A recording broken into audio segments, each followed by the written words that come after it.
Selamat datang dan selamat menikmati. Tapi Master menolak duel dengan syarat seperti itu. Menurut Han, Master sedikit pengecut. Han meminta Jenna membawa yang lainnya ke ruang makan, mengingatkan agar Jenna jangan khawatir karena dia sangat percaya diri. Akhirnya duel itu disetujui oleh Master dan Avan. Avan mengatakan kalau dia tidak akan membunuh Han karena dia membutuhkan Han hidup-hidup untuk disintesis. Han meminta Isel untuk memastikan supaya tidak ada seorang pun yang ikut campur dalam duel.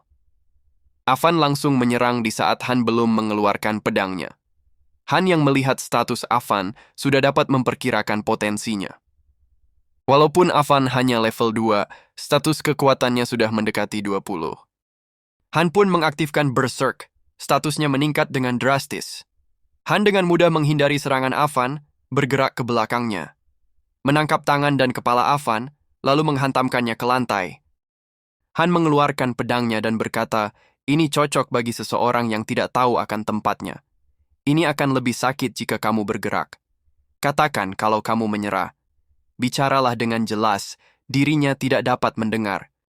Yang lain mencoba menghentikan Han. Tapi Han dengan sinis berkata, apakah kalian akan membiarkan yang lainnya hanya untuk sekarang?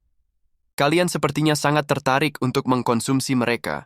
Yang lainnya mengatakan kalau itu tidak ada hubungannya. Han berkata, jika ia katakan itu berhubungan, maka itulah yang benar.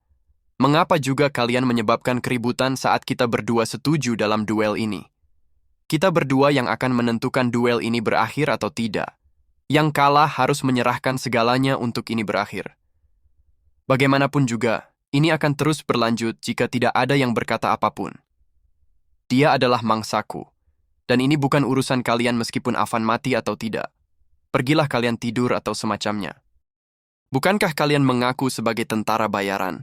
Edis, apakah benar The Pulverizing Wolves adalah tentara bayaran?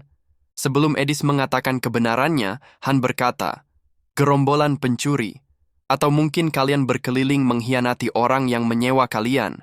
Edis, mengapa kamu bersama dengan mereka? Edis menceritakan kalau dia terpaksa karena permintaan ayahnya. Han berkata, Edis pikirkan ini baik-baik. Apakah kamu akan bersama sampah seperti mereka? Atau kamu akan kesini berada di sisinya? Jaqen mengamuk dan berkata, beraninya kamu bernegosiasi dengan musuh. Apakah kamu ingin mati? Edis, kamu tahu apa yang akan terjadi jika kamu tidak bersama kita? Bukan. Edis, kalau kamu berkhianat, kamu harus membayar harganya. Setelah berpikir matang, Edis keluar dari party Pulverizing Wolves. Ketiganya langsung bergerak serentak untuk menyerang Han. Isel mencoba menghentikan mereka, tapi mereka tetap maju dengan niat membunuh. Han tahu kalau itu akan menjadi akhir bagi mereka bertiga. Mereka bertiga langsung terpenggal dan mati di tempat. Sistem notifikasi menunjukkan kalau mereka bertiga bunuh diri karena stres. Avan yang melihat kejadian itu dan kehilangan harapan, menyerah saat itu juga. Isel memberitahu Han kalau Master menyentuh layar dengan kesal. Han berkata, Master mungkin mencoba membatalkan ini. Semestinya Master tidak mengizinkan duel ini, dan sekarang dia menyesal. Sepertinya Master tidak tahu kalau fitur duel sebenarnya ada dalam sistem. Han mengkonsumsi Avan sebagai hadiah duel, dan Han mencapai level maksimum. Han keluar dari ruangan sintesis sambil berpikir, melihat Master melakukan summon hanya untuk sintesis, Master pasti ingin menggunakan mereka. Ia merasa kasihan kepada Master. Jika mereka dibiarkan sesukanya, ruang tunggu akan menjadi kacau. Master akan berterima kasih kepada dirinya di masa depan. Tapi sekarang, Master pasti marah besar. Ia sudah level 10 sekarang, dan statusnya sudah mendekati bintang 3. Dan dirinya hampir selalu menjadi MVP di setiap pertarungan. Jika Master sebegitu bodohnya mensintesis dirinya sekarang, dia tidak akan bisa memanjat tower. Hei Master, apa yang akan kamu lakukan sekarang? Coba saja sintesis dirinya jika berani. Saat Han kembali, semua orang terlihat senang dan Dika memuji Han. Han langsung mencubit pipi Jenna yang membocorkan tentang pertarungan itu. Mereka berterima kasih kepada Han karena telah menolong mereka dari ancaman pendatang baru itu. Sambil menghela nafas, Han berkata, kalian sepertinya salah paham di sini. Yang ingin ia selamatkan adalah mereka yang baru disummon. Ini semua tidak ada hubungannya dengan kalian. Master sepertinya sedang kesal. Master langsung memanggil Louis, Geoffrey, Owen, Udio, Arnold, dan Duncan untuk berkumpul di hadapan Esil. Jenna berkata, jika parti baru akan dibentuk, semestinya hanya 5 nama saja yang dipanggil. Tapi mengapa 6 nama yang dipanggil sekarang? Han menjawab, tentu saja untuk disintesis. Aaron, Dika, apakah kalian pikir mereka sudah melakukan yang terbaik? Apa yang mereka lakukan saat kalian berlatih setengah mati seharian? Jenna, apakah mereka pernah menolong kamu berburu sebelumnya? Jenna mengatakan, mereka hanya membantu membawakan daging dan kulit dari hewan yang sudah ia proses. Han berkata, bahkan ternak saja dapat membawakan barang. Sepertinya nilai kalian tidak lebih dari seekor ternak. Han menghajar si botak yang maju karena tidak terima. Esil dengan marah muncul di hadapan mereka. Mereka berusaha membujuk Han agar menolong mereka, tapi sepertinya Han tidak tertarik sama sekali. Kesabaran Esil sudah di ujung batas dan menyeret mereka dengan paksa ke ruangan sintesis. Edis yang mendapatkan sintesis itu dan berhasil mendapatkan skill baru, Trap Disarm. Setelah Edis keluar, Han berkata, jangan pernah mencoba untuk bergantung kepada kita. Jangan berpikir akan ada seseorang melindungi kalian. Jika kalian ingin hidup, buktikan kalau diri kalian berguna. Chloe, Enoch, Alter, Patrick. Jika seseorang ingin belajar dari kalian, ajarilah mereka. Kalian akan belajar jika cukup termotivasi. Jika kalian ingin bertarung, datanglah temui dirinya. Jika kalian ingin belajar berburu, pergilah kepada Jenna. Dan jika kalian ingin belajar pertukangan, pergilah kepada Enoch. Ada banyak cara untuk bisa bertahan, kalian hanya tidak mau melakukan apa-apa. Jenna memuji Han karena perhatian kepada semuanya agar mereka dapat bertahan. Sebenarnya Han berpikir apa yang dikatakan Jenna tidaklah salah.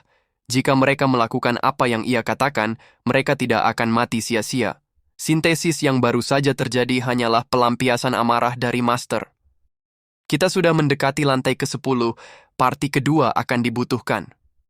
Bukan sekedar parti yang payah, tapi yang cukup kuat dan setara dengan parti utama.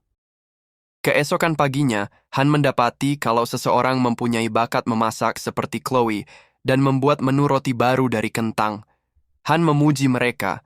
Menu baru dapat mengurangi tingkat stres karena jenuh akan makanan yang sama.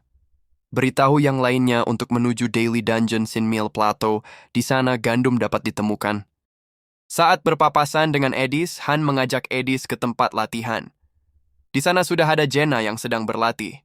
Han memerintahkan Jenna untuk berlatih pisau bersama Edis. Awalnya Jenna menolak, tapi Jenna tetap melakukannya. Jenna membuka pertarungan dengan menyerang duluan.